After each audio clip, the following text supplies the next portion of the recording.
dude, I'm so excited. We have our a show favorite, a reoccurring topic, Elon Musk. Yeah. Um, he Well, recently was can you on. talk about business stuff without talking about Elon Musk? I mean, No, like, can and you talk about it from week to week?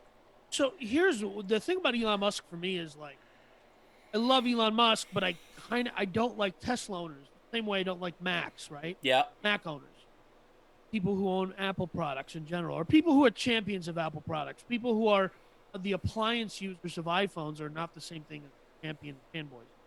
Hmm. And I've always disliked electric cars, but I really do like Elon Musk. And what is fascinating is Elon Musk continues to win the future. Well, Elon Musk is now launching with a $99 pre-order, which the whole thing costs a couple. He is launching SpaceX's Starlink. okay, so back up a second. He continues to win the future. All right, again, there's certain things about Elon Musk that I respect, like you. I agree with the whole electric car thing and Mac users, and we've had the conversation about iPhone users and blah blah Right. blah. And They're it's the their worst. attitude. It's not the Yeah, products you and I not the hate. It's the product. attitude of the users. Agreed. And but he doesn't always win. Now, does he?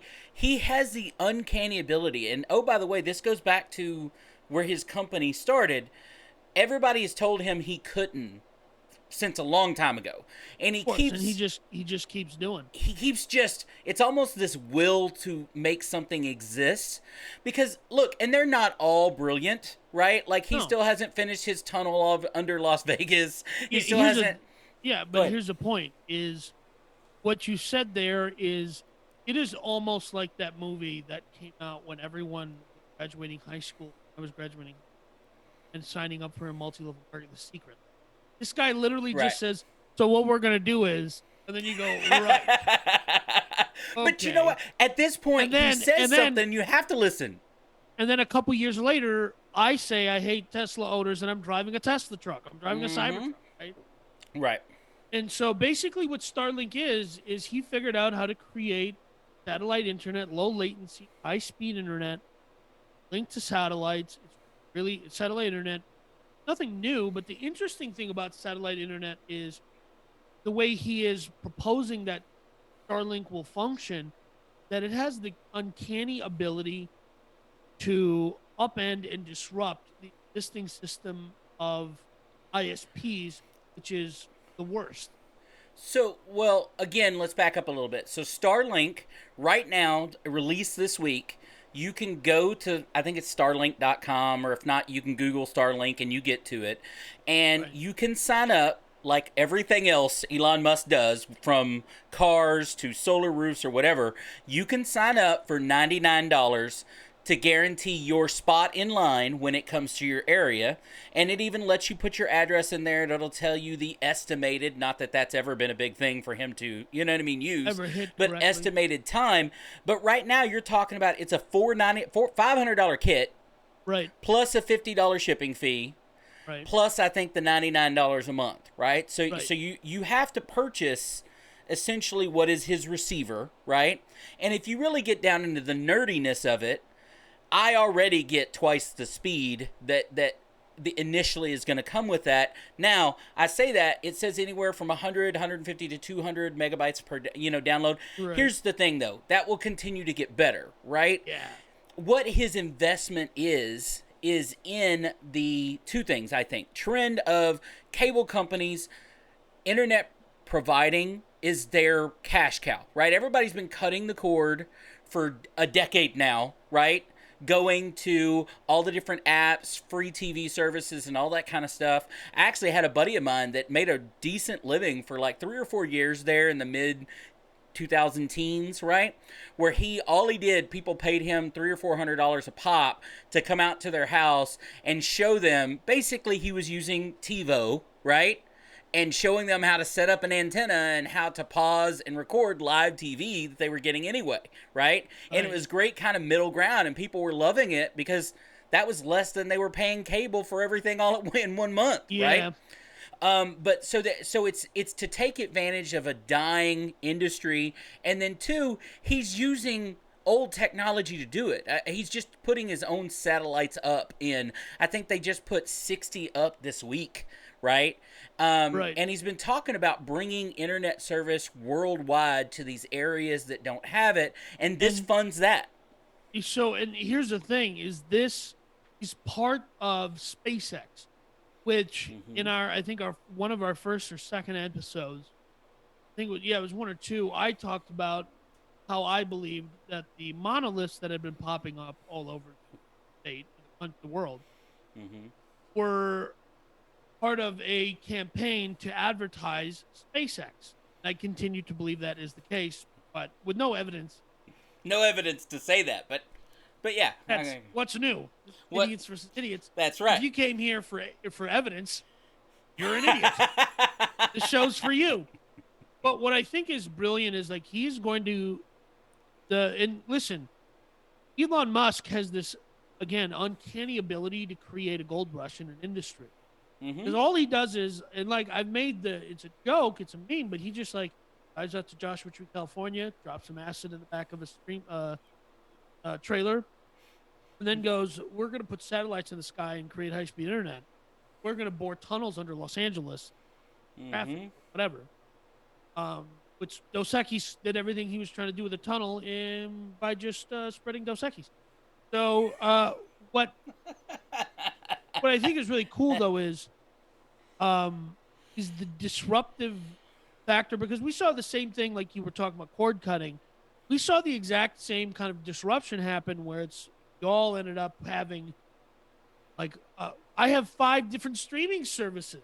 So like, you know, what's interesting is he's gonna disrupt internet, the ISPs, internet service provider business. Again, I think we've talked about in this country is like country, like most people have access to extremely slow internet. Well, Most people do not have. absolutely. You don't High live speed in a internet is not a given, right? Like a telephone line or whatever else. Even though you could make the argument that in today's world, think of again Dos Equis this past year, how many kids have gone to local libraries to get high speed internet to log on to school and stuff like that. There's been no greater show that that high speed internet should be a important, given in today's right? world. It should be And I think the again we're not a political program, but no. sometimes uh, the regulatory burdens and the regulatory infrastructure that oversees, governs, and directs how ISPs are laid out, and it creates a situation where there isn't a lot of competition. Then creates a situation where you have a high cost local service. So a lot of people have one or two at best competitors in the home market internet service. This is going to create a situation where, as the world continues to shrink, and more people. Mm-hmm. I have a friend who just took off and moved to Vietnam. Not Vietnamese. He's a 6'3" tall white guy.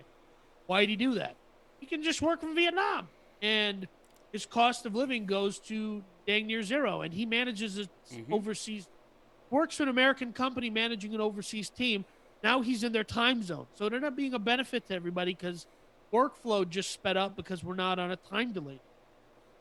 So what Well, Starlink has, I'll find the link and I'll send it to Danny so he can put it in the show here because I didn't even think this reminded me of the conversation. There was a story that came out this week about a 90-year-old man in California that paid almost $10,000 to take out a 2-page ad in the newspaper because he's 90 directly to the owner of AT&T because he's been trying to get high-speed AT&T. He's been a lifelong AT&T payer, like customer, from yeah, telephone all the yep, way up. Guy is a loyal AT&T guy and he and can't get can't gigabit get speeds.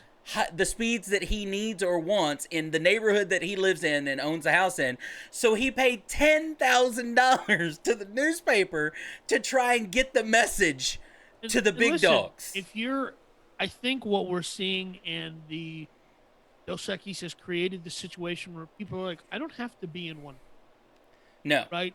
The grand and the what was a gradual shift turned into an abrupt shift to I don't have to be chained to a desk. I don't have to be chained to this job. I don't have to be chained to this state, city, my house.